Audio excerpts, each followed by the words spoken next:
Donc pour l'expérience, on utilise un aimant en néodyme, assez long, hein, rectangulaire, ce qui permet de bien voir les lignes de champ magnétique en néodyme.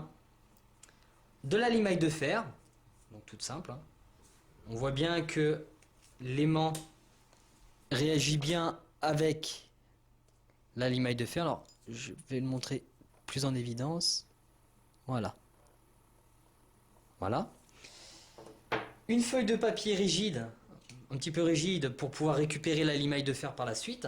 Et un support, donc n'importe lequel. Ici, j'ai choisi 4 marshmallows qui pourront être utilisés à bon escient par la suite.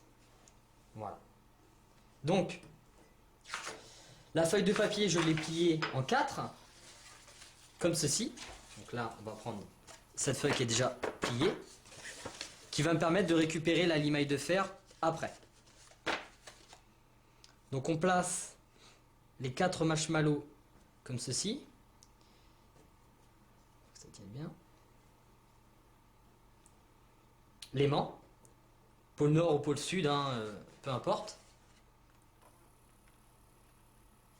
Et voilà. Donc ensuite, on va disposer la limaille de fer tout doucement en tapotant sur la bouteille pour répartir la limaille sur toute la feuille et on va voir se dessiner le champ magnétique de l'aimant comme par magie.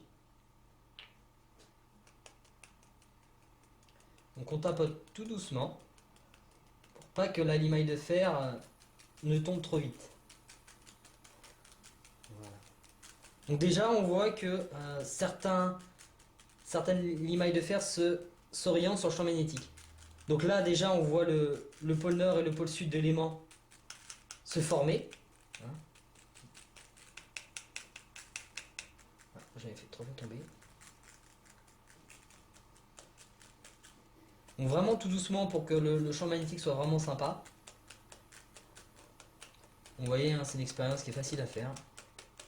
C'est pas bien compliqué.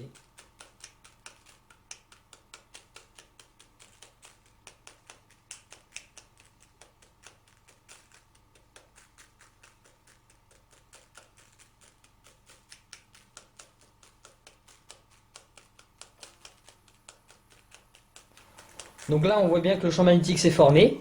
Il y a un pôle nord et un pôle sud. Et toute la limaille de fer s'est répartie autour des lignes de champ magnétique.